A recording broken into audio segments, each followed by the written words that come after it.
This So, conference will now be recorded. all right, so it is October 22nd, and it is just after 3 p.m. Eastern time.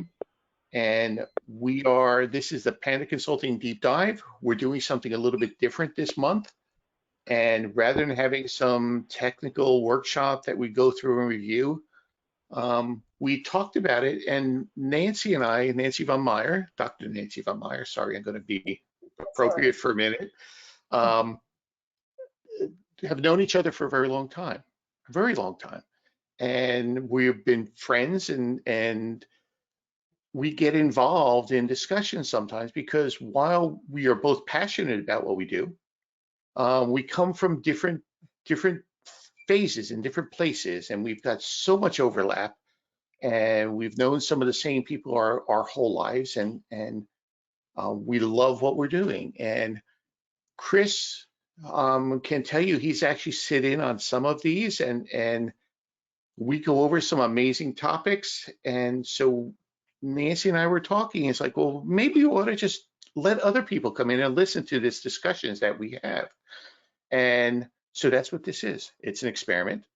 It is, again, just a conversation between us. We're not quite sure exactly where we're going with this, but we've got some generalized topics in here. And so that what we'd like to do is also see if we can get some response from those of you that are in the meeting. And we're going to do that by utilizing the chat window. And Chris from Panda is going to go and moderate that chat window. And when he sees something, he'll go and interrupt us and sort of add that comment or that question on there. And this is now free flow. So Nancy, let's start. Is there anything you want to say, or go ahead and start, Nancy? Well, I'm glad to see everybody here, and it's always good to see some familiar names. I've been in the South for 20 years, and I still miss my Badgers terribly. So it's always good to see you guys and hear from you. I think kind of picking up where you and I were, Frank, we talked a lot about we have to be aware of our history only because if we don't know our history, we are doomed to repeat it. And one of my advisors on my PhD was David Moyer, and most of you Wisconsin folks know him. David wrote a really nice history of land records modernization beginning, well, probably with Napoleon. He talks about some of the early title stuff, but the emphasis of his writing is beginning maybe with the National Research Council reports in the early 80s and bringing all of that information forward for us to see how each decade saw an evolution of land records modernization. And that book is that publication is available. It's on the nationalcad.org website, but Frank has it and we can certainly send it to you. It's in my opinion, it's required reading. It gives you a sense of like, why are we doing what we're doing and where did it come from?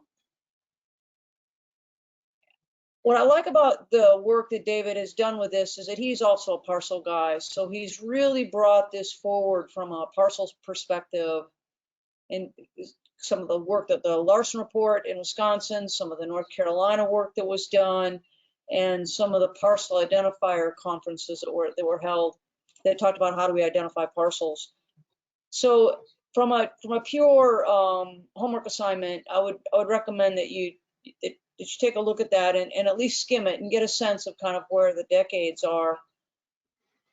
Because there's a lot of esoteric stuff we can talk about, like the basis of the U.S. legal system and where that all comes from that I'm not sure is really germane to where we are now. I think maybe, Frank, what we want to talk about is sort of some of the more recent history. So I know you had thought a lot about kind of the technology evolution, and I mean, we should talk about it kind of from that perspective, kind of like like how did we get where we are, where are we, and where are we going? And if we think about that in terms of kind of three things, right? So we think about it in terms of from a policy perspective or a governance perspective. We think about it from a profession perspective, the careers, the jobs, the people. your job descriptions, your county organizational structure perspective, and then you think about it in terms of the tech. And we've spent a lot of time on the tech and talking about the technology evolution, but I'd like to kind of think about it in kind of those kind of three windows as we kind of move forward here, kind of thinking about that. I agree, Nancy. And so, by the way, just to let everybody know, I'm going to go and take this document and put it in the folder in which all the videos are located. So if you have a link to that folder where all the videos are, you'll be able to find this on here. So we'll share this with everyone after the meeting and from there. But I think you're right, Nancy. I think what we need to do is look at the recent history on here and recognize that we have these three elements going in, and they're all in parallel right now. That some of the early work that we had done, policy and sort of the ideas drove the technology, but that's changed recently. It's been more of the technology being changing some of the ideas, and they're not necessarily matching as far as where we're moving and where we're going to. So we sort of look at just recent history, currently where we're at, and then eventually, if we have time, we make it into what's the future of this, and how do we really start letting us drive some of these changes that are occurring in here. So just recent history. I'm going to consider the first time we met, Nancy, as recent history, right?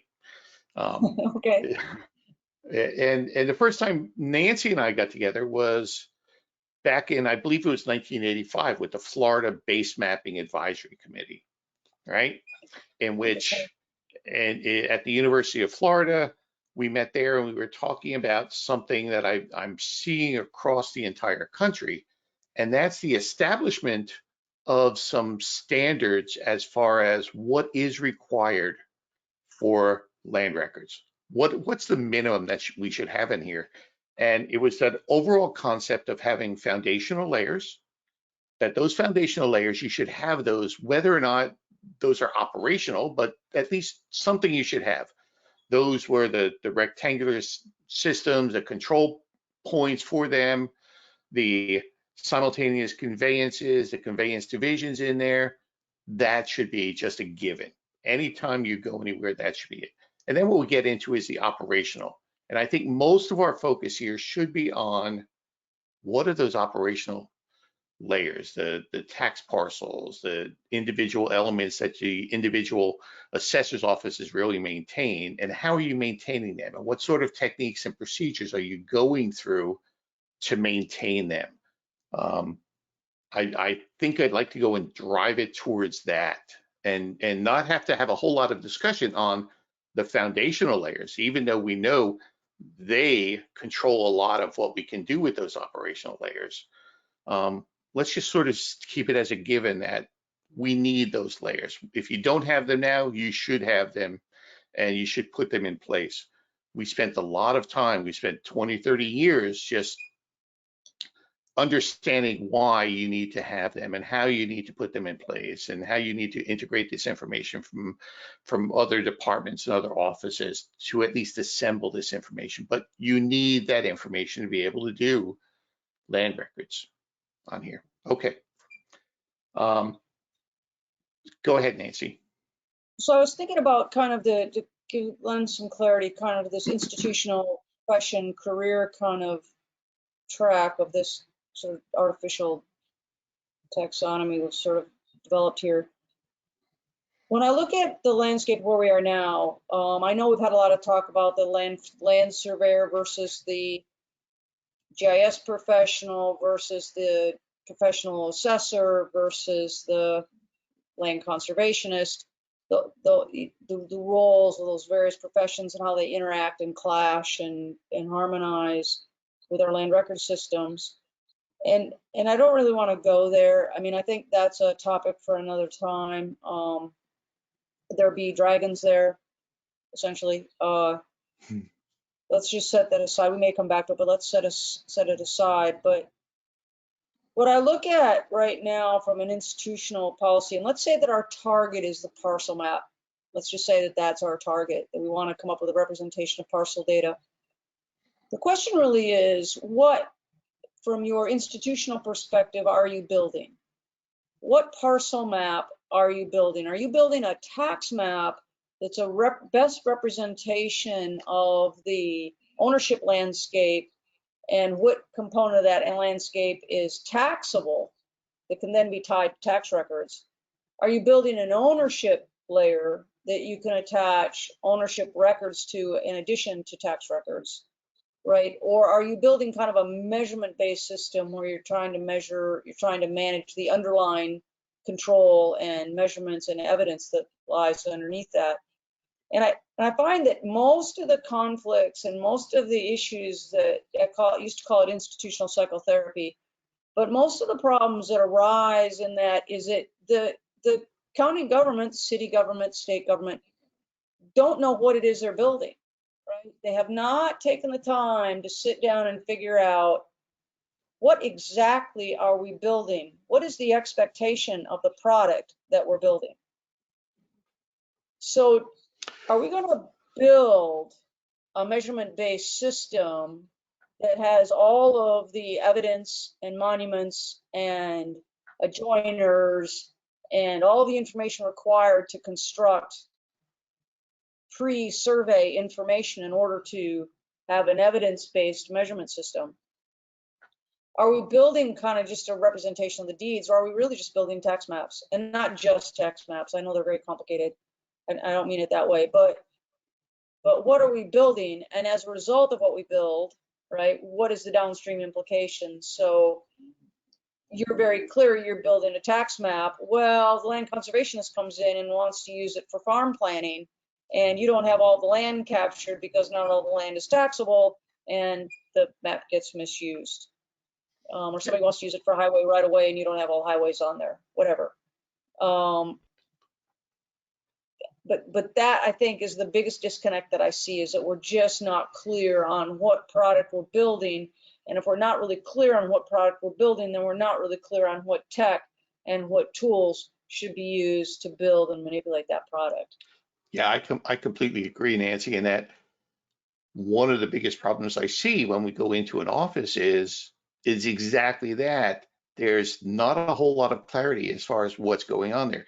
And I'm not sure where it comes from or whether there's a general misunderstanding. The reality is that ownership in the United States is a very complicated issue. We don't have one single ownership. We have fee simple ownership, we have the ownership of the right to pay taxes, we have easement ownerships, we have leasehold interests, we have partial ownership, we have temporal ownerships, we have, you know, all these different ways in which we can own land. And so to just say that it is an ownership layer that we're actually building is not exactly correct. But at the same time, do we really understand the nuances of that tax parcel ownership? I often give the example of prior to forming Panda Consulting, I worked for a large landowner. They owned over 400,000 acres of land in about 20 different states in the United States. And I was their director of land information, so that we had to understand how the land was owned in all these various places and all the little nuances on there. But one of the things that they owned was they actually owned a piece of land on which someone wanted to build a regional shopping mall. Now that those are going away, but it was a regional shopping mall. So being creative, this landowner said, well, I don't want to go and just give that property away, or I don't want to even sell that property away. I can see there's long-term incentives for it. So they adopted much the same type of approach that there is in Hawaii. They leased the land for 75 years to the builder of the mall. So it is a 75-year lease on the underlying ground on which this mall is built. That mall developer then came in, built that, and they went and subleased it to the main anchor stores and inside of the mall, so that the tax parcel element of this is you've got a small area where Saks is, you've got another one where Bloomingdale's is, another one where Macy's is.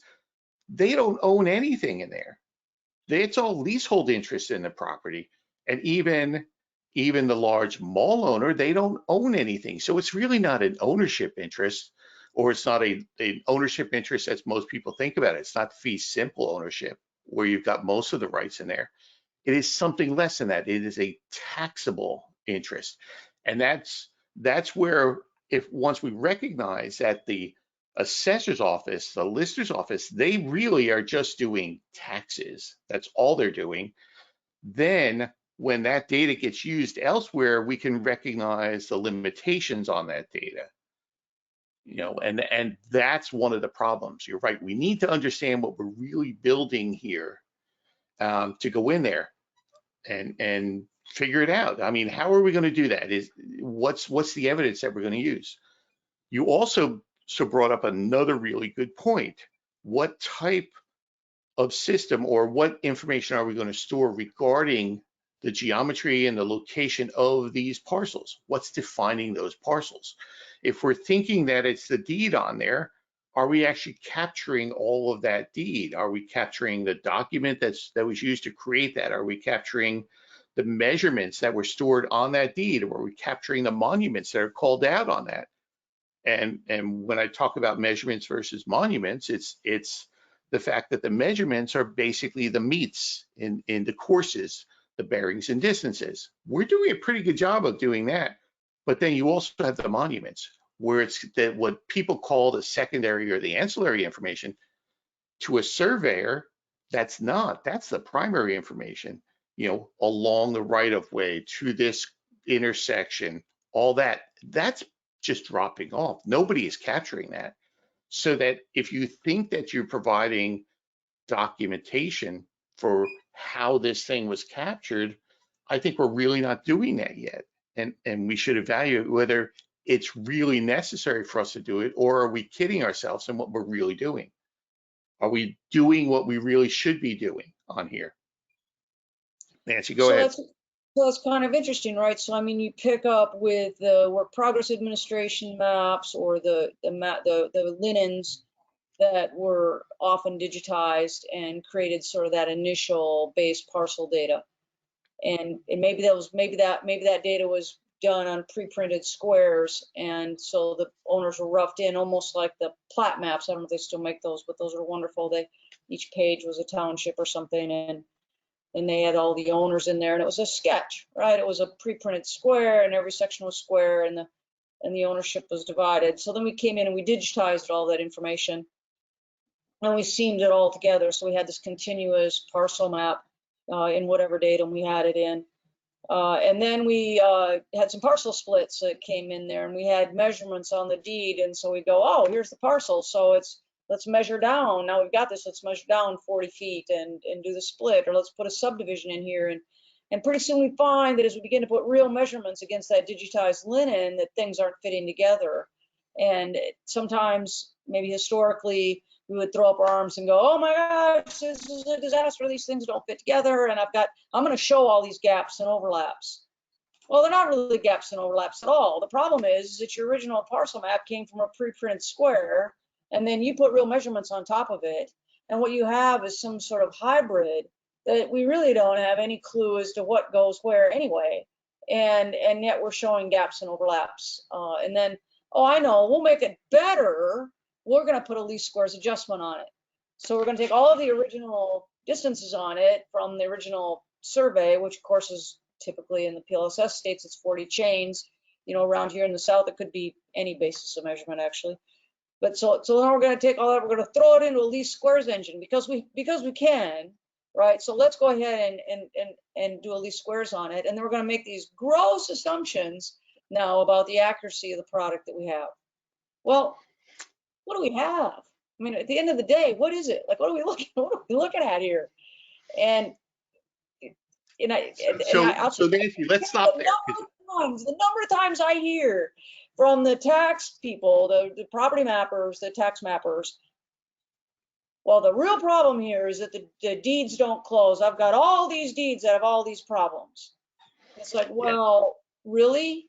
I mean, how many deeds have problems? Like, really, how many really have problems? Well, yeah, maybe one a month. Well, how many recordings do you have a month? well, maybe not so many, right? And you push a little bit and you find out, yeah, maybe it's 5% of the legal descriptions that aren't really good. And what do you mean by not really good? You just mean that it doesn't fit into this hybrid product that you have no idea what the basis of measurement of any of the lines are anyway. And the jigsaw puzzle, it's almost like putting together a jigsaw puzzle where you cut the pieces out as you encounter trouble. Yeah, so Nancy, let me interrupt there because you hit on one of my hot buttons, really hot button. And Nancy and I have had this discussion before. It's least squares adjustments. Least squares adjustments are really good ways to adjust things that are observation based. However, what we have to realize is that legal descriptions are not observations. Legal descriptions aren't even a good indication of measurements. They are a snapshot in time, which those bearings and distances, which are stored on those legal descriptions, are meant as guides.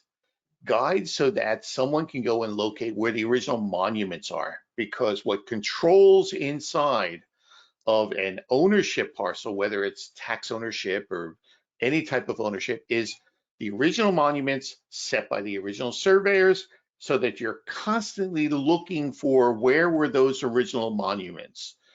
And we get this both in mapping sphere as well as in surveying. And I will confess, I am a licensed surveyor in 2 states. I'm licensed in a PLSS state in Florida. I'm licensed in South Carolina as a GIS surveyor. I have taught surveying for over a dozen years at this state college. Matter of fact, this is my 10th year of serving on the board, being appointed to the board of the Florida Board of Surveyors and Mappers. Surveyors do this just as much, if not more, than GIS people. You have people that will take a deed and take those measurements that are shown on the deed and take them as gospel, and they are not gospel. There's only 2 types of surveys in the world. There is an initial survey, the first survey that's done. Every survey that occurs after that, any transaction that occurs, those are called retracement surveys.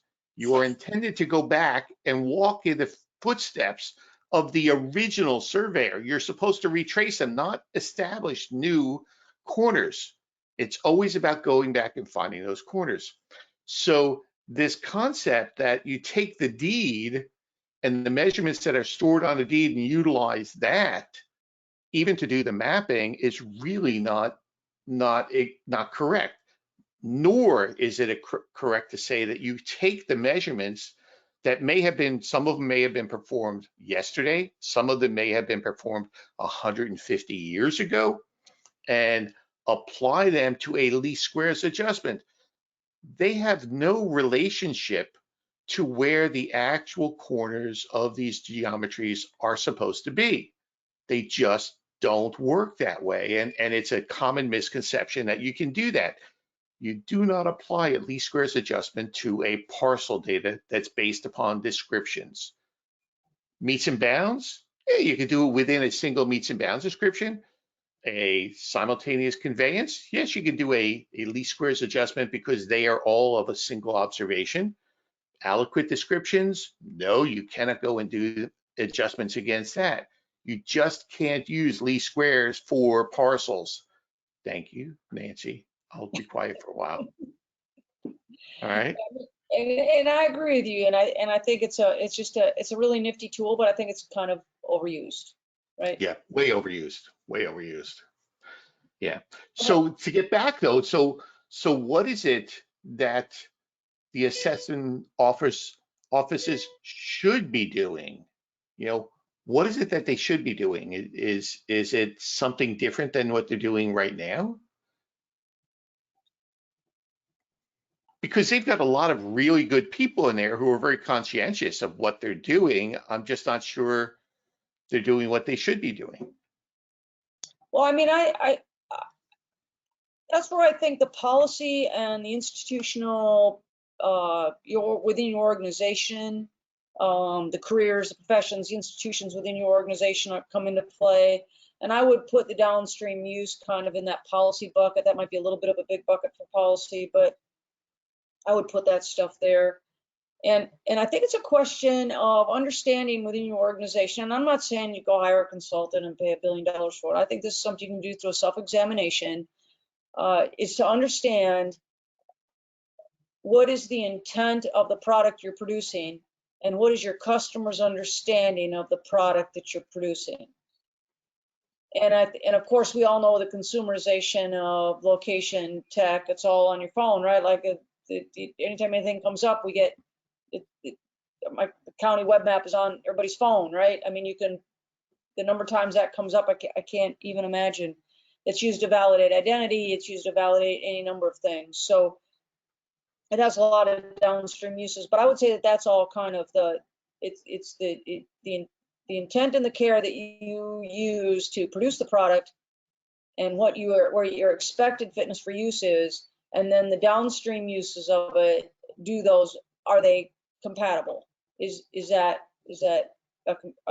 it match, right? So do you think that it's a fact that we haven't been willing to acknowledge what our limitations are on what we're actually producing, or more that we've not been documenting what the limitations of the use is? I mean, I can tell you virtually nobody does metadata on it, especially, I mean, they might have produced it 10 years ago, but they haven't updated it since then. And then they especially don't do record level metadata, where every single time you do a map, you go and document what you actually did for that map.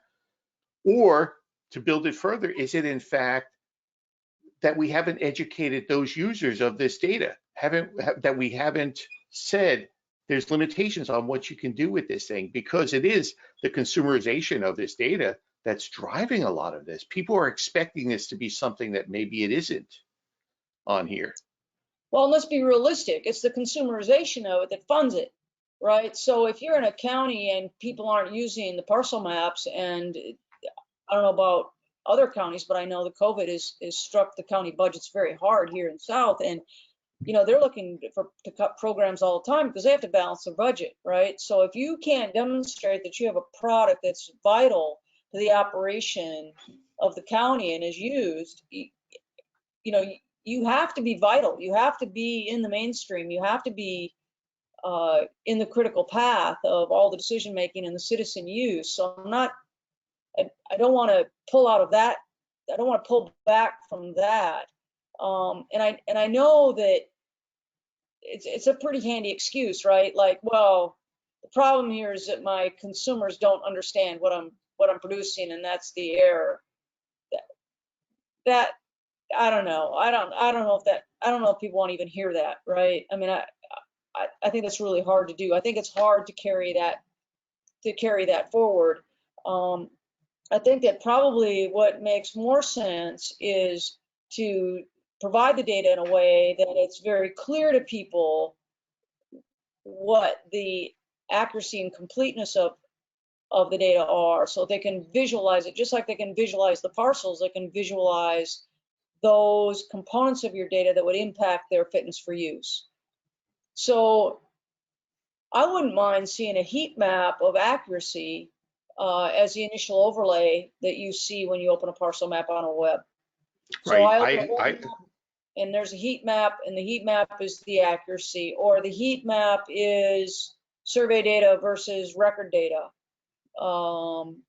Some sort of a thing, so when the user pulls it up, it's very clear to them without having to. How many people read the instructions anymore? Has anybody read an instruction lately? I mean, I just toss them. If it isn't self-evident how to start The end the user license agreement, it's like, yeah, click through it and you don't even have to do it.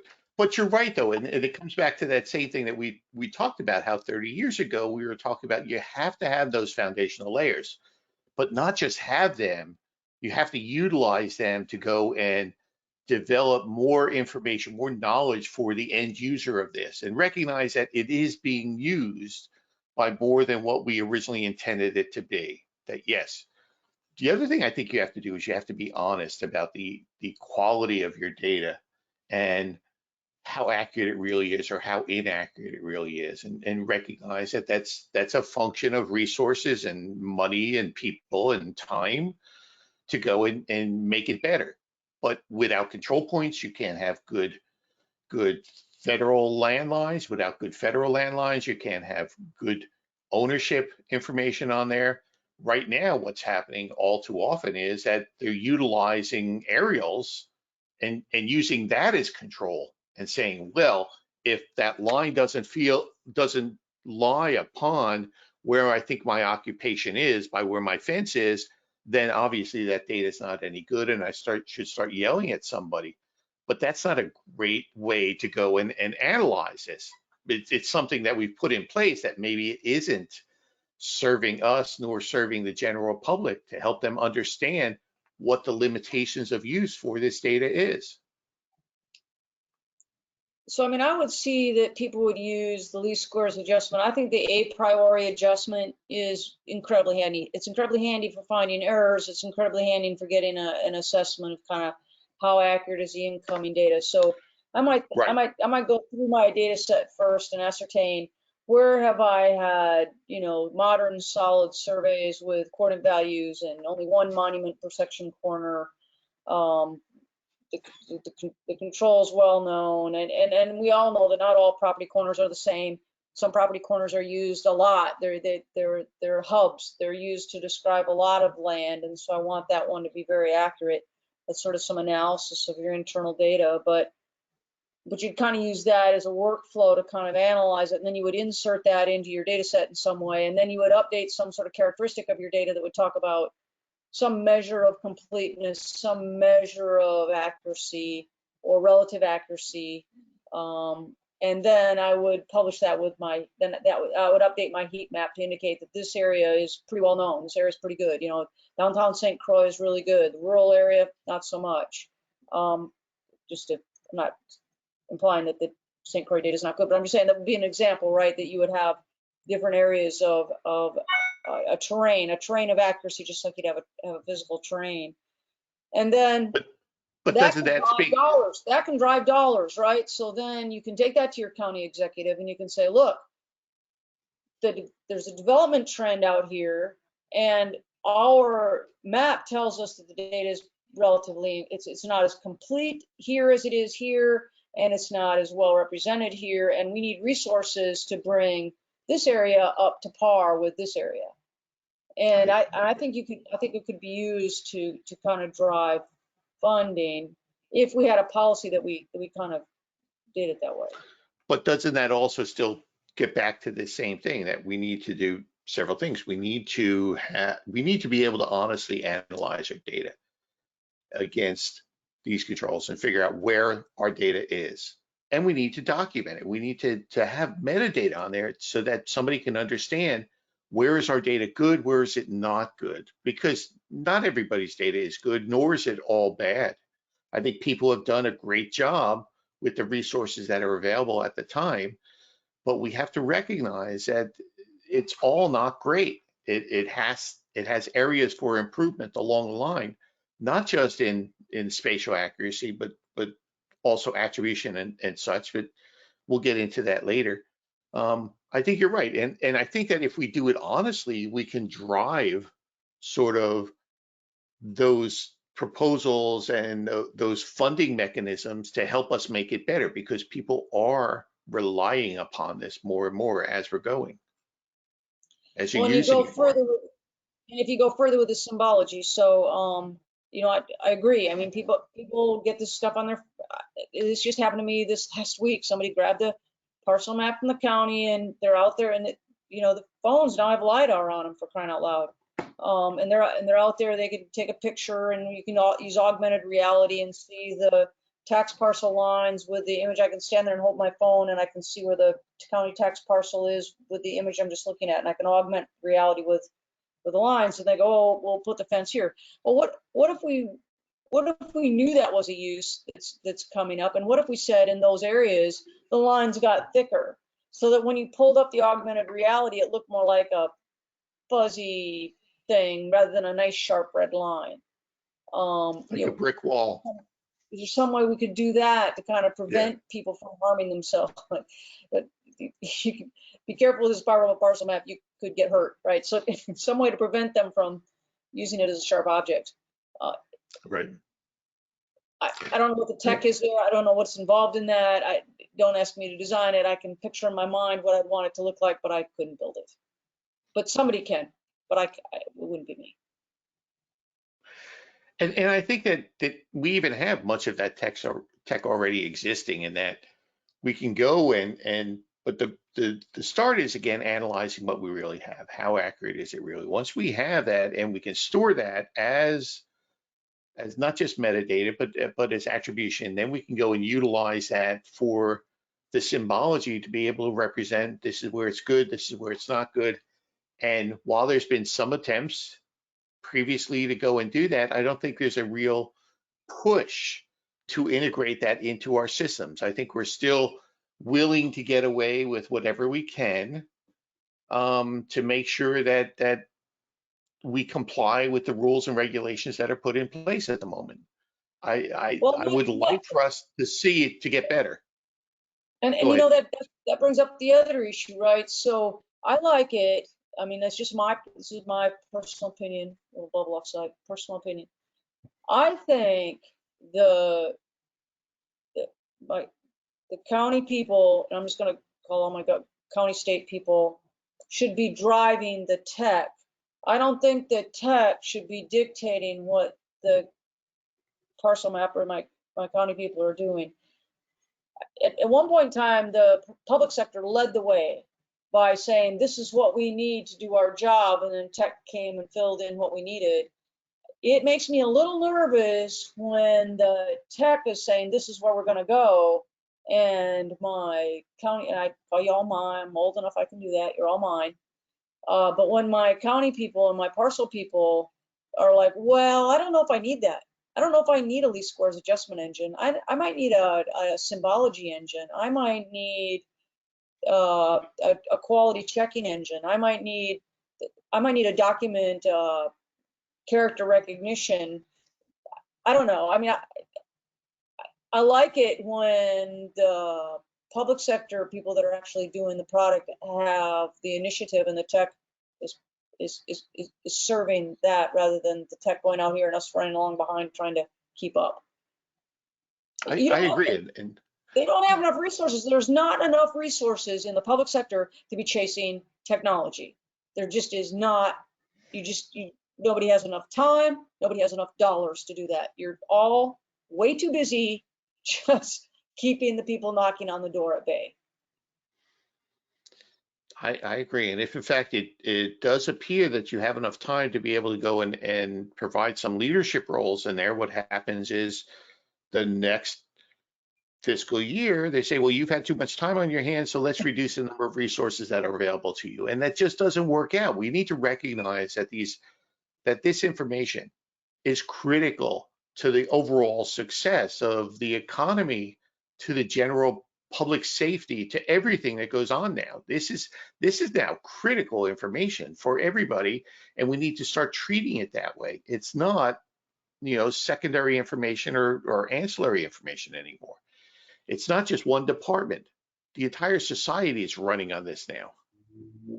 So we did an interesting analysis recently, and I was looking at how much information that comes in on the deeds is wrong, and what is the role along that workflow of what people do, right? So, and the Wisconsin LIO has really contributed a lot, and it helped me kind of understand that. But so the Register of Deeds, bless their hearts, they're passive, right? They're looking at, is it on 8.5 by 11? Is it on legal size sheet? Is it ink readable? Is there a certified signature? Are the components of the document, are they all filled out? Have you completed all the forms? If a document is presented to them and it meets that requirement, they have to record it. And to a person, it doesn't matter. I've looked in Philadelphia, I've looked in New Mexico, I've looked in Wisconsin, I've looked in Georgia, I've looked in South Carolina. It just seems like that is sort of the deal, that the Register of Deeds are the keepers of the document, but not the content in the document. And anytime you talk to them and say, well, you're going to record that document, can you check it first? Can you make sure that the legal description closes, that the adjacencies are all called out correctly? can you do that before you file it? It's like, that's a non-starter. It's just a non-starter. Just, it's not going to happen. And so if we want to have the incoming material to be as high quality as possible so that the downstream implications are taken care of, we have to put a review process in front of that. So plat reviews, a subdivision review is a common example of what happens before it gets to the register. Universally, I heard that documents that don't have some kind of review process, either by the bank or the county formal plat review process or state review process, those are the documents that have trouble, right? When the realtor and the landowner get together and go, you know what, let's carve out this little piece of land and give it to Jimmy, and then, you know, Daddy will keep the rest of the farm and we'll just give him this piece. Well, they write out this little piece here, and it's a bullshit description. It doesn't close, and it just creates all these land record problems downstream because it didn't have any review. Nobody looked at it. It just went off and did it. It's like, you know, don't tell me what to do. It's my land. I'll do with it what I want. I want to give this piece to Jimmy, so this is what I'm going to do. And it's not subject to that, right? And the other possibility is that, well, you get the document in, you've given it a good check, and you go, well, this document has problems. Let me go back to the landowner that filed the document in the first place and have them correct the document. Oh, that's a real good way to make friends. You talk about building a constituency. You know, you just get every citizen in the county to hate you one at a time. Because every time they file a document that's not good, you go back and go, you know, oh, your deed's wrong. It's like, great. So what is that going to cost me to get corrected, right? And and again, I don't want to get into politics of it, but we tried to do that in Florida, in which we just tried to have a preliminary review by going and instituting a deed stamp, you know, an additional doc fee to go and get recorded so that you would get the review. And then before it goes to any of the departments, you would verify that there was some consistency in it, that it closed, that in fact, even things, something as simple as, do you own the land that you're trying to record this parcel against? And the developers fought against it, saying, no, you're impeding the ability for us to go and do our business. The landowners would fight it because, in fact, you're now restricting their freedom to go and subdivide the land on there. It's very difficult in the United States to go and impose sort of these regulatory restrictions upon there, even though we know it's needed. I think we've got a challenge of how can we lead this so that they recognize why we're doing this. I can tell you, I think Wisconsin did some amazing things back in the 70s, and in the states that I've been working in for the most part, I still point to Wisconsin and what you've done up there and say, that's the way to do it. And I don't know how you got everybody to agree to it, but please tell us, because Quality we bar can't get time. anybody else to do that. Definitely quality bar time. Yeah, it was obviously. But it's a challenge to go and form public policy that some people see as an infringement upon their rights, and it's, I don't know how you actually go and you do that, and be successful with it. People ascertain their rights and they'll complain about, you know, your interference with everything until they're injured or until they have an injury or until they incur a financial,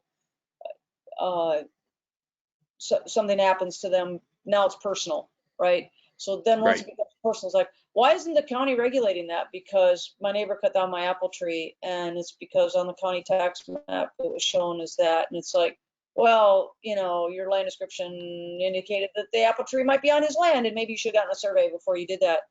But people tend to not, they tend to parochialize things. It's very hard to deal with to deal with policy, right, as well as the specific instance of my parcel.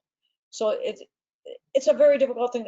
David Fletcher always used to talk about. It's the ability to discern motherhood and the instance of your mother simultaneously. So it's the idea of understanding the policy as a whole as well as the implication to your particular application simultaneously. I know in North Carolina they sold a lot of the things because they said we're going to make the tax maps better. It's going to cost you a hamburger a month. So that's what we're going to charge you, is a hamburger a month. I've heard that. Yeah. Yes. And that's Yeah. that's what it's going to cost. So they personalized it in some way. But you're right. I mean, you're not going to get, citizens aren't going to march on City Hall over land records unless they're in Wisconsin, right? Like we marched on the state capitol over land records. That doesn't happen in a lot of places. And so I don't think we can count on that. I think all we can count on is building workflows and building systems that protect us as county workers from lawsuits and liabilities, and protects our decision making so we don't make the wrong decisions as a public agency because of representation on the map. So we need to protect that as well. But we also need to be able to label and symbolize our product in a way that it's very clear what can be expected. What are the, like, I would love to have somebody show me what are the fitness for use visualizations. How do you visualize fitness for use? Is it a dashboard?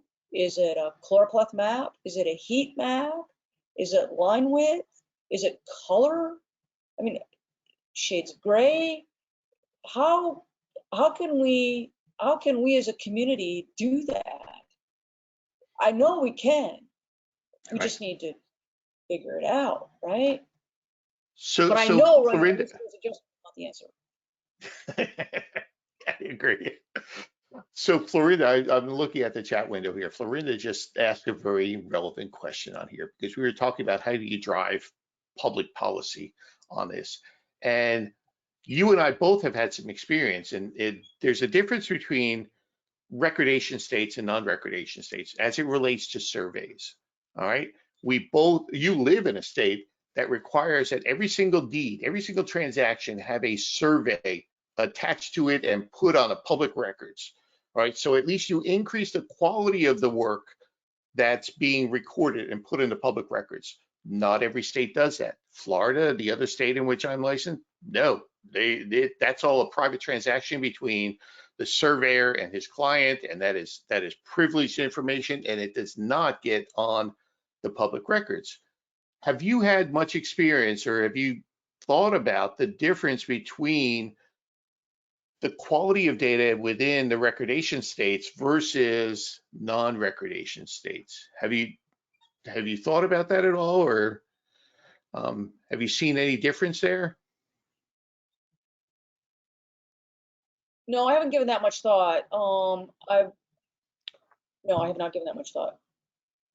Yeah, intuitively, I believe you would have better information available, not just to the general public, but also to the offices in the public sector, so that they could build up better information from there. Because one of the real issues we always have is that if we don't have a survey, all we have is the deed, and the survey always includes some other information. If we don't get the survey, we miss out on a great deal of information as far as where something's supposed to be located. So intuitively, I would think maybe the recordation states are better, but when I look at it and analyze it again, maybe they're not.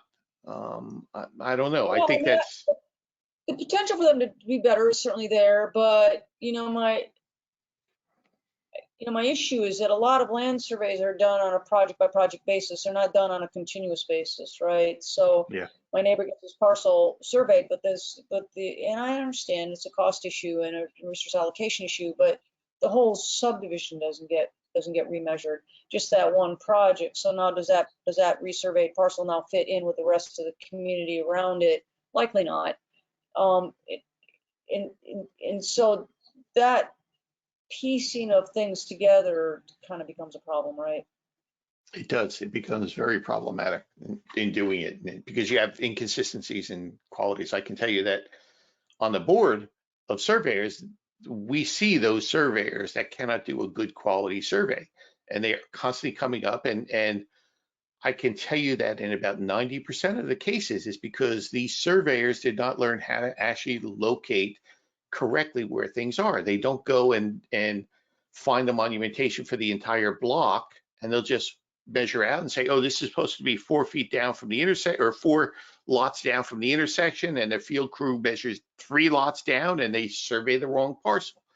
house gets built on the wrong parcel. So you have all sorts of inconsistencies like that. So you're Well, I right. I mean, think intuitively there's issues with that.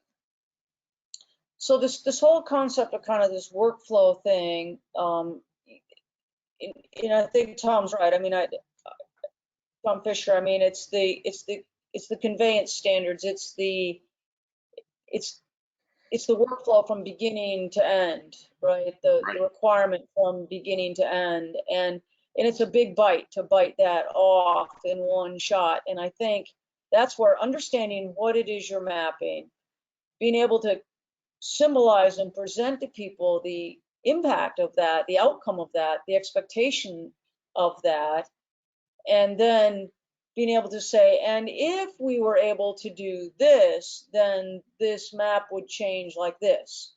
So if we were able to do digital conveyance, then we would have the resources to be able to do this, and this, and the quality would improve over here. It's almost like we need to be able to, in this day and age, it's a real direct impact thing. I have to be able to say, putting your maps on the internet and making them freely available will have exactly this kind of dollar impact on this department. I understand that. I understand that selling things to elected officials in particular, and selling things within an organization, is really hard. I didn't say it was going to be easy. I was just Right. thinking that there has to be a way that we can use the tech we have to better tell our story, so that people understand what product we're creating, so that we can understand what tools we need to use to make a more suitable product for our customers, right? There's some sort of a continuum there, and it has to Right. start someplace. So Nancy, let me introduce another topic, and Tom kind of hit on this, and it's been going around the back of my head for a while. You and I have discussed, and we basically agreed that right now we're in an age in which the technology is driving the procedures and the policies that we put in place. Let me go and posit something different. Let me say that instead, what's driving how we store the data models we use, the procedures we use, is not necessarily the newer technologies from the vendors. Instead, it's the statewide standards for mapping requirements. I can tell you, and Tom just shared that Cuyahoga County hasn't updated their standards since 1994. I can tell you Florida, our cadastral mapping standards, they are literally not GIS data standards, they are mapping standards.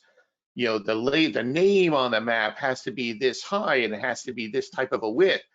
I go and look at the other end of the county or the other end of the country and look at ORAMAP and what ORAMAP standards are like, or what California, these are mapping standards. These are not data standards. And I think in many ways, those mapping standards are restricting what we can adopt and what we can use for our procedures, because they haven't been changed, because it's maybe the presentation hasn't changed, our expectations in the general public. Why are we still producing maps when we've got things such as airspace and subsurface space and three-dimensional areas? Why are we still producing a two-dimensional map?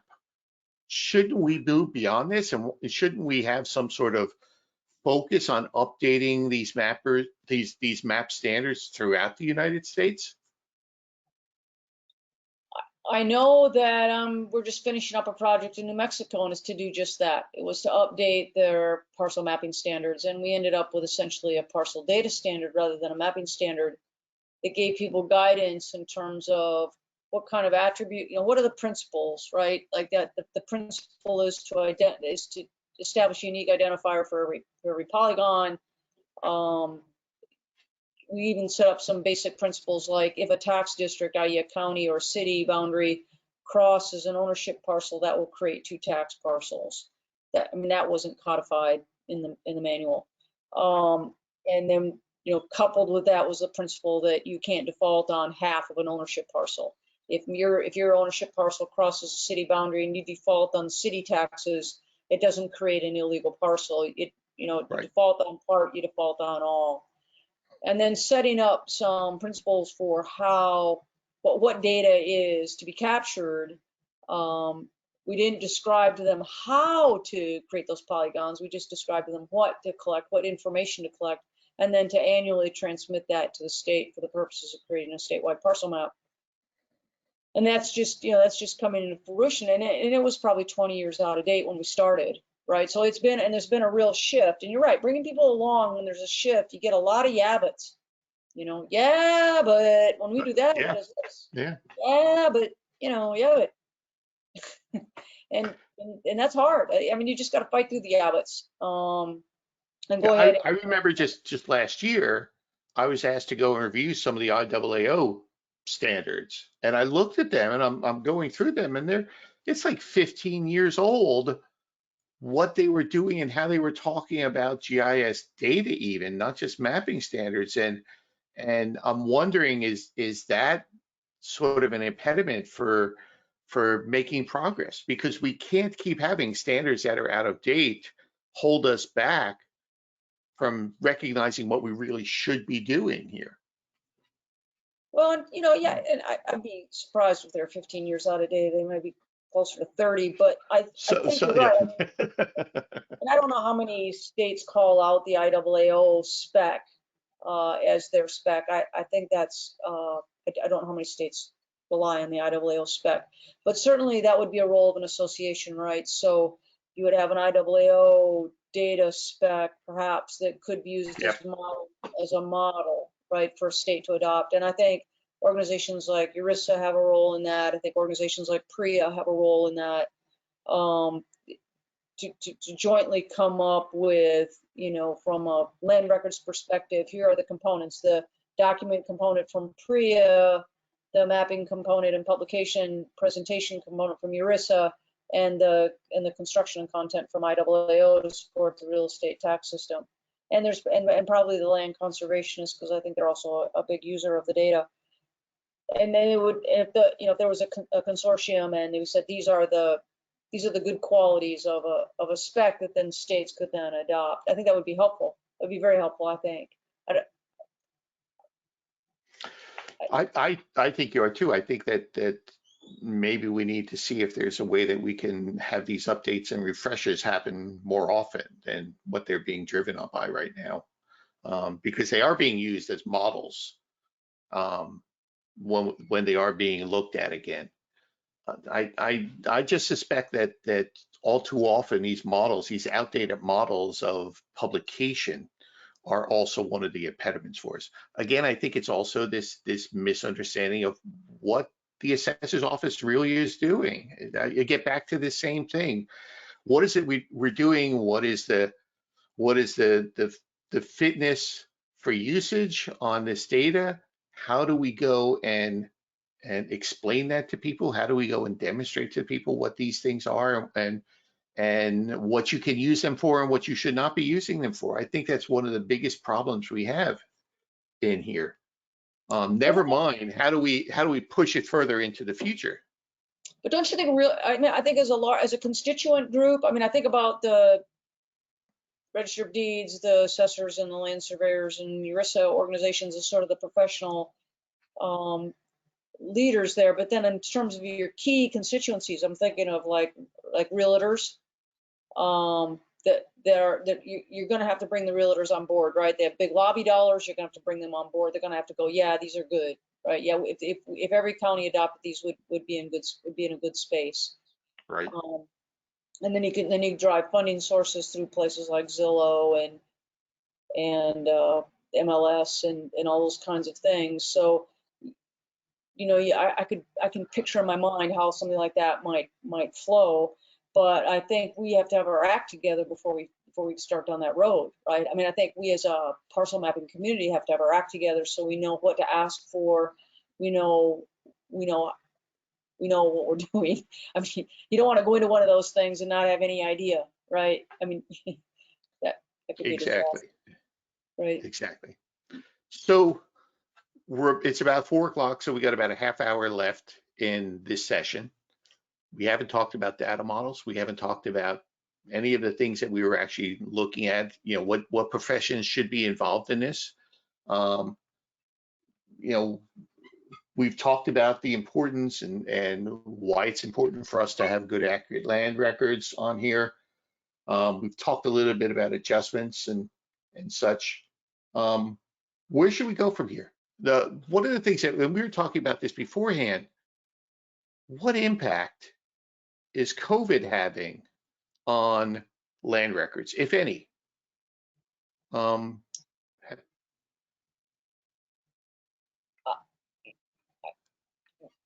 The houses sell in about 24 hours around here. I can tell you that's one impact. it's interesting. There's a definite migration out of large urban areas into smaller suburb areas. But I recently, matter of fact, today was reading a report that said that that's true in certain instances. It's not true in starter homes.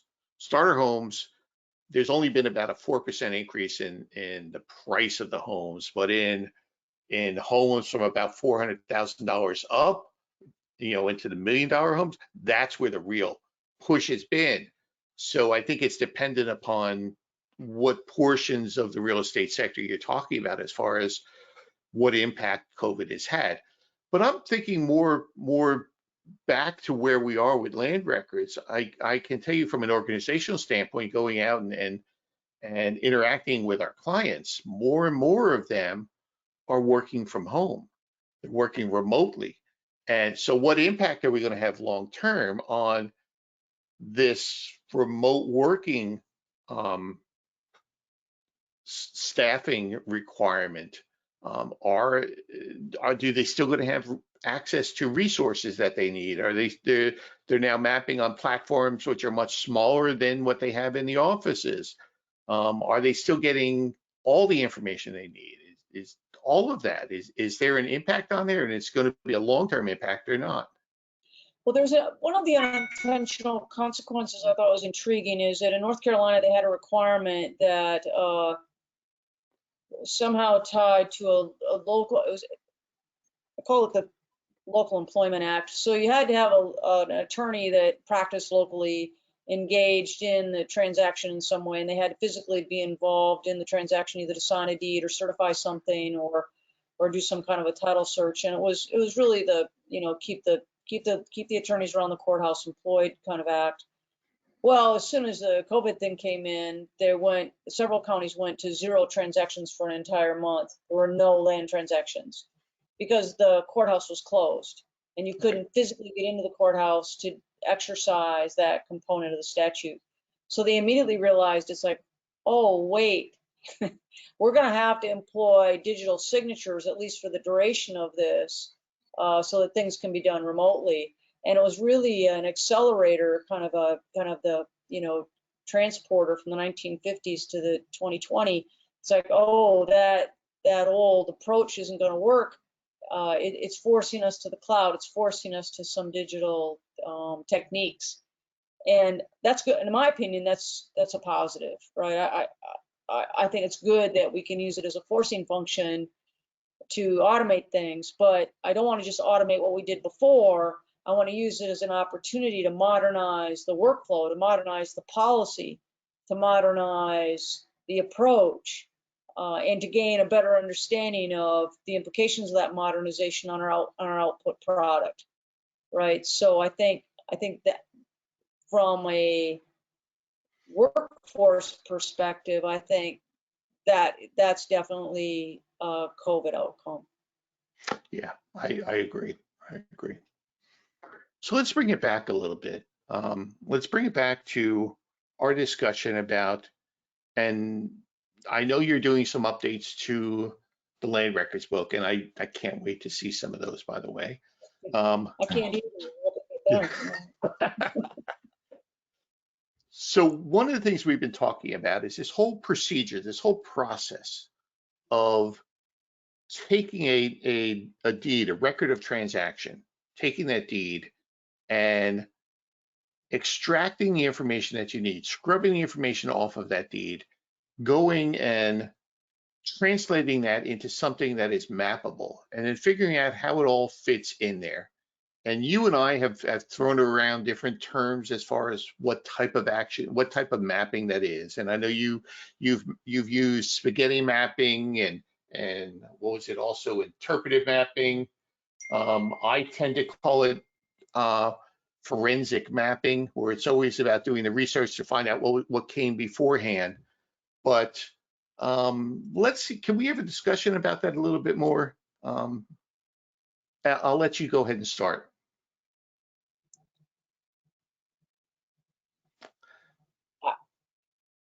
I don't know where to start. So one of the challenges has always been that I'll start, and then you can just off of mine. So one of the challenges has always been that making sure that those people doing the mapping understand what they're really mapping, but more importantly, how they're actually supposed to be locating things, and what the differences are between the different types of deeds, how they get it mapped, and more importantly, how does one take information, whether we think it's good or whether we are trying to make it better, and put it into something that's not very good, that has problems with it. How does one do that? And what's the best way to go and do that? And I know, like I said, you and I have been talking about the various ways that we could do it, and I really like this concept of the spaghetti mapping, because all too often I found that's what a lot of offices do. They just spaghetti map. They throw it in there. They have the individual elements of this is what the measurement is of a specific line, and here's how it kind of fits together. And so how do I get my spaghetti to fit together on there? And so can you build on that a little bit more? So yeah, the spaghetti analogy sort of came from the idea that each course that's described in a legal description and we really should be calling these land descriptions. They're not technically legal descriptions. They're land descriptions. They're in a deed. Thank you. Yes. Each one of those courses is a spaghetti noodle. And so when you as a parcel mapper, you're handed a deed that has land descriptions in it, and you're going to take each noodle and you're going to try to piece it together to make a polygon. And there's a variety of ways to do it, and we all know there's a lot of different kinds of land descriptions to do that, to make that happen. And you're going to end up with something. And probably you're going to have to smush it, to use a highly technical term, to get all of the pieces from all of the land descriptions, all of the courses to fit together. Because we all know it's pretty common that two adjoining landowners, even though the intent is that it be seamless between those two, we all know that if you take the individual noodles from each of those land descriptions and lay them down, they're not going to be exactly adjacent. One will have started on a brass cap and one will have started on a rebar, and those aren't in the same places, even though they intended to be in the same place. And at that point, you can throw up your hands and go, oh my God, there's a legal dispute here. There's a question here. I'm going to go ahead and show that gap on my map because there's a legal problem here. Or you can say, well, I think they're pretty much intending this to be the same line. So I'm going to find the average and I'm going to lay down one course here. And I'm going to say that this is the common boundary between these two parcels because I know that was the intent, right? So Nancy, before you go any further, Nancy, on that, let me go and include it in there. And I think one of the problems with it is that those people who are writing these land descriptions, all right, whether it be surveyors or attorneys or landowners and such, they are not taking the time to actually document what their intent is, so that they are not calling out adjoining lands. They're not calling out references to monument deeds next to them. They are just doing the minimum that's required, putting the meets in there, not calling any bounds out. And it's up to the mappers now to figure out how these things all fit together. And yeah, you're right. There's a real deficiency in the way we handle these transactions on here. So go ahead. I'm sorry to interrupt you there. But my point being is, as soon as you get there, it's interpretive. So at that point in time, you've had to mush your noodles together so it fits. So you've got in there that boundary. It's a different score than the boundary when you had two parcels that both were surveyed and it matched identical. So right away, you've degraded that boundary in terms of how well it's known, right? So now I immediately have some kind of a score on that boundary. And now at this point, I can either affect the width on the map, I can affect some sort of a color, I can affect some kind of dashboard thing, I can affect some kind of a heat map thing. So I can begin to track that. Now, traditionally, we haven't done as well at that as we might have, but maybe that's something we should consider doing, right? Maybe we should consider how much manipulation did you have to do from the record that was provided to you to make your representation? And maybe you have some kind of a score that you can assign to that so that we know boundary by boundary how much manipulation you had to do to make your composite representation. I also think that it's something that we've done, some places have done very well, some places not as well, is I think it's important to carry the document that was used to describe, that you used to construct the parcel. Not the current deed, but the deed that was used to construct the parcel. And the reason I think that's important is what I found in some, and again, I know I'm picking cherries here, that we're getting just kind of the low grade fruit, but what'll happen is I have a document that describes my parcel and say it was written in 1950. And each time that parcel is sold, the land description is copied and pasted into the next deed. They might not refer back to that deed. They might just take the land description and copy and paste it. There are transcriptions in those errors. They introduce errors into that by they retype it. They'll transcribe numbers. And now when I look at the deed reference and I look at what's mapped and it doesn't match. And it's like, what happened here? Well, if I knew that it was a 1950 deed that was used to construct the parcel, then I would understand that the current deed is referencing a 1990 deed, and that there's a possibility of a change. So I think that's an interesting practice that we should look at. Maybe look at the cost of implementing something like that, and look at the benefit. We probably need to have a pretty good understanding of, before we ask you to do anything additional, understand what the cost benefit would be of that. But that's one up. So I would like to see some sort of a capture when we do the actual mapping. I'd like to see some sort of capture of how well the final polygon representation reflects the written material that was provided to you. And I would also like to have some sort of a record of what document was used to actually construct the polygon. I think those are two. We see a lot of clients that do something similar to that, but they don't do it on their GIS data. They do it in their CAMA system, where you'll have, this was the original deed, and then he sold out this, and they sold out this, and they sold out this, so that it's the residual that's left right now, and there hasn't been any real transactions against there, so there is no new deed created. But I understand what you're looking for, some sort of a chain of title in here, where you can see where there has been chain of measurement, not chain of title, chain of measurement. I want to know the chain of construction. It's like what were the materials used to build the construction, right? I mean, the chain of title is it, right? It's the chain of construction that we're looking for. Yeah, when I say chain of title, I really mean what are the documents that are going between there. But it's the documents on there. It's that abstract of okay, what happened to this parcel on here.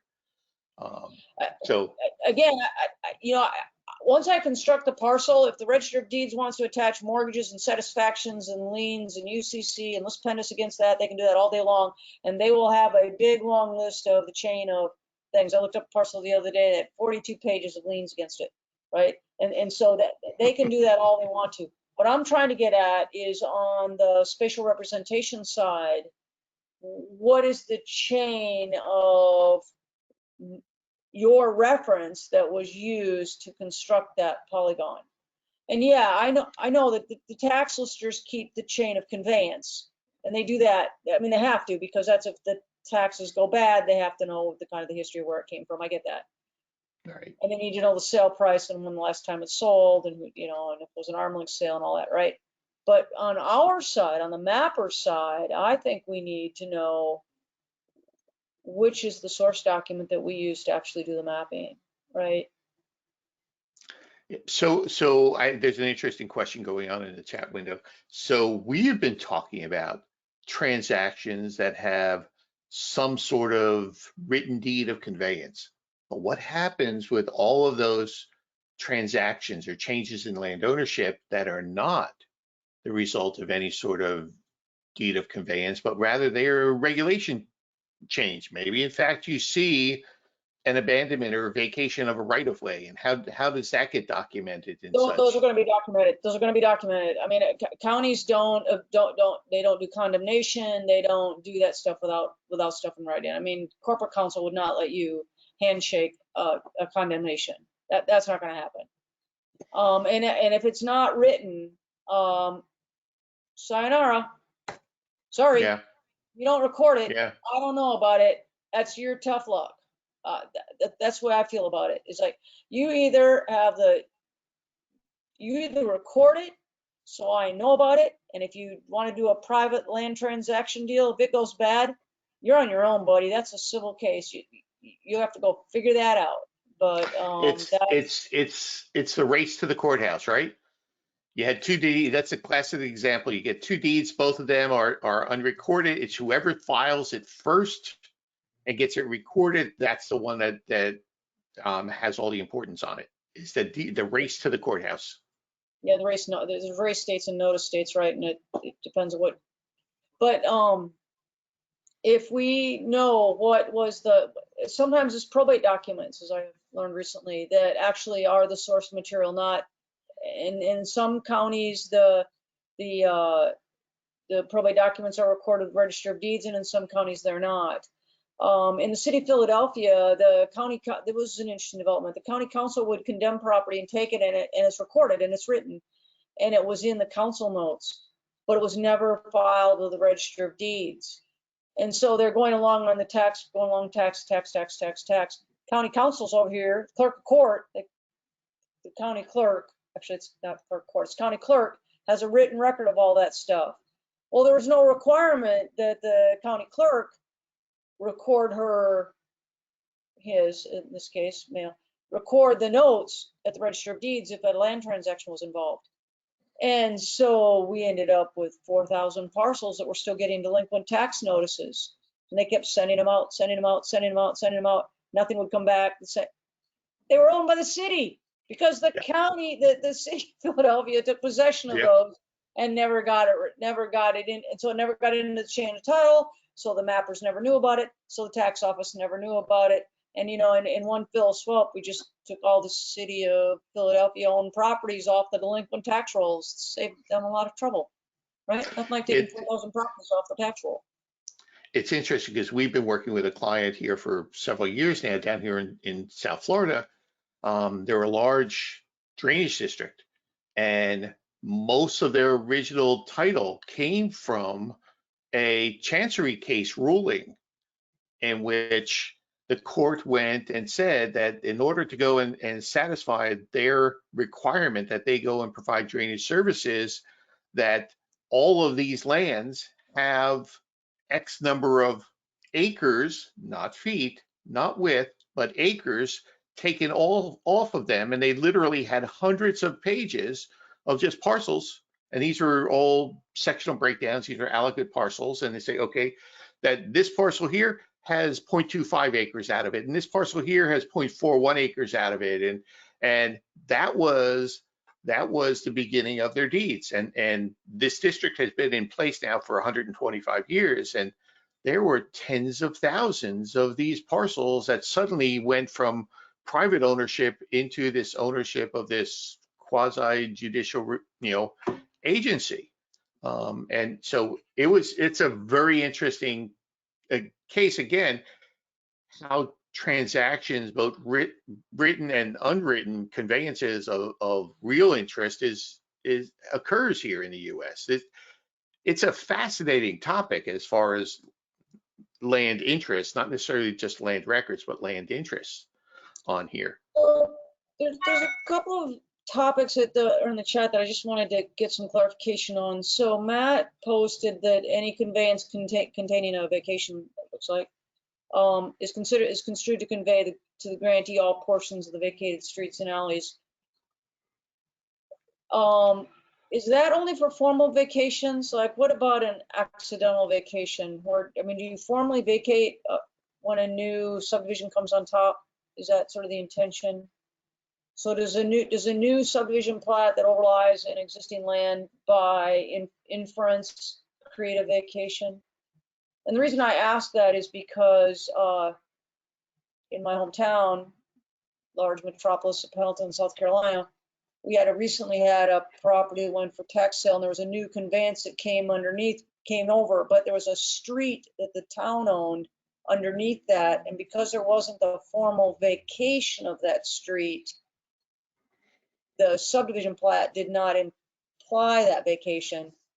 You know, the vacation had to be an actual act. The town had to vacate its interests in an actual document, and it did not. And so there was a cloud on title because there was that underlying vacation. So was the town, Nancy, was the town an actual party to the subdivision? No, I mean, no, did no. It was an they old did not have alleyway. to acknowledge on there? Okay. Okay. There was an So old you're right. alley, and then they came in. No, they just forgot that there was an old alley there, which is easy to do down here. And so the new subdivision came in, and then, oh, wait a minute, the town owns this little alleyway right through here. So you'd have to get a handle on. You'd have to get it. I mean, that's a whole other topic, is rights of ways and vacations and the alleyways. But Matt's raised a good issue there with, there's also implied statutes with that, right? Right. And I know we ran into that in Waukesha as well. Yep. And the other question that came up was, so you've got a deed, and you're going along, and then you check it and you go, oh crap, there's an error in here someplace. Where was it introduced? And you kind of go back and goes, oh, it was 3 transactions ago that error came in. I don't know what authority you have to cause people to make those corrections. That might vary by state, by county, by institutional will. I don't know. I think you're right, though. I think that, in fact, because we experience that same thing in all the areas in which we work, and that I'll be honest, the smaller jurisdictions have a problem with it, whereas the larger ones, they have a little bit more sway, and they can convince the either the private landowners, and they go back to the title companies and say, we're not going to accept this for recordation, or not for recordation, but for mapping. So you don't get an address, you don't get a permit, you don't get anything else until you fix this deed, and they hold them to it. But the smallest jurisdictions don't seem to have that power. They don't seem to have that capability. It's a gamble. You know what I mean? It's like exercising that, right? It's a risk, right? It's a risk.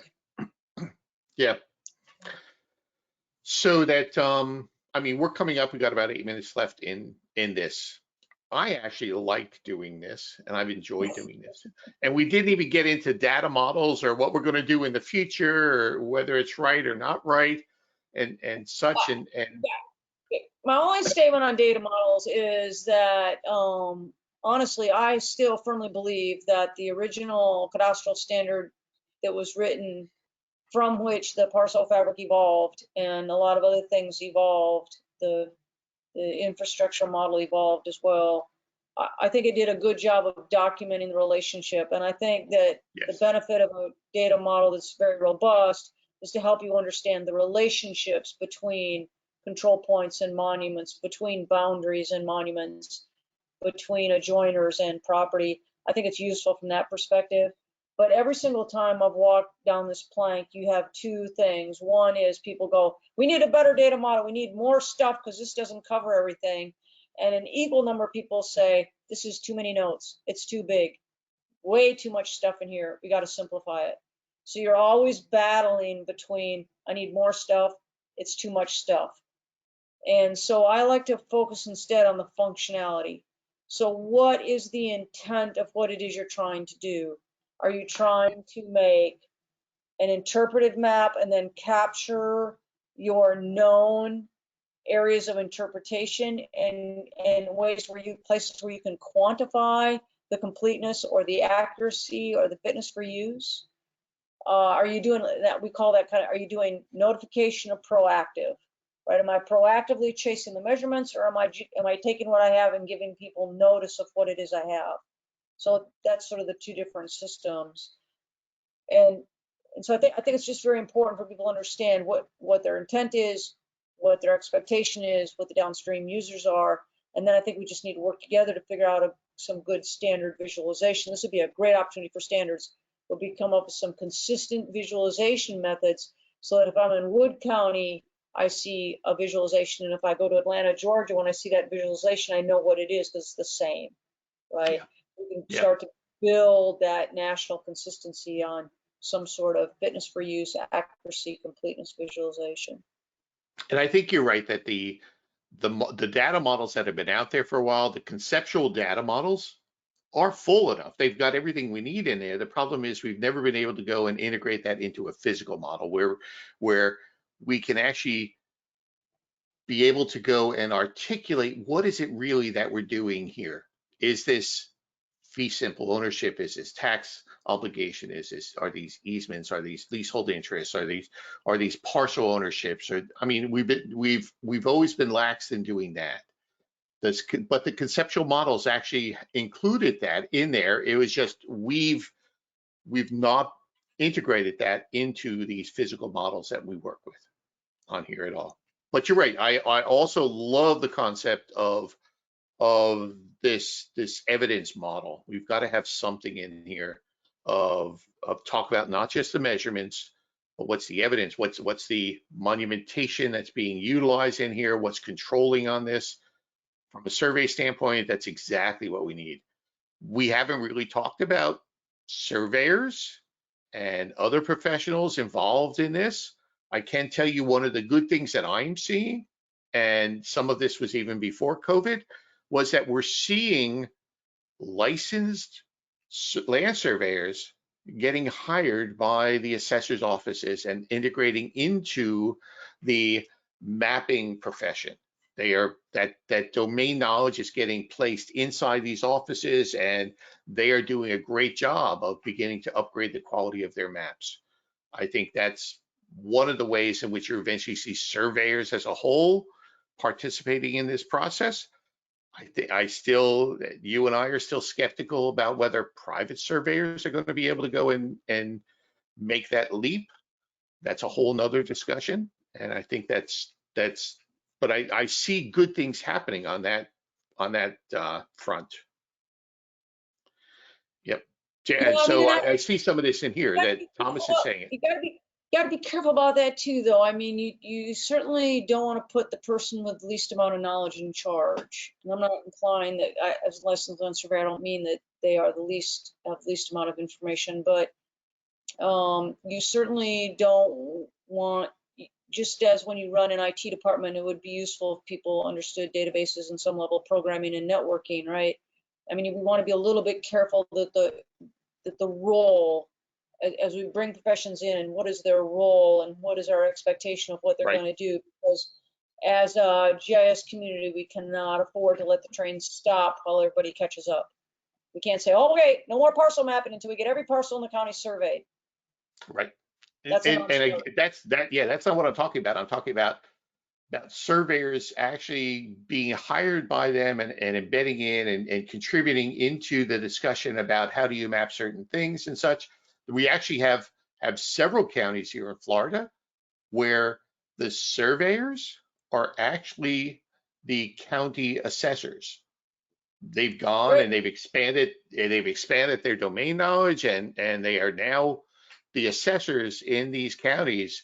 Granted, they're fairly small ones, but they are assessors.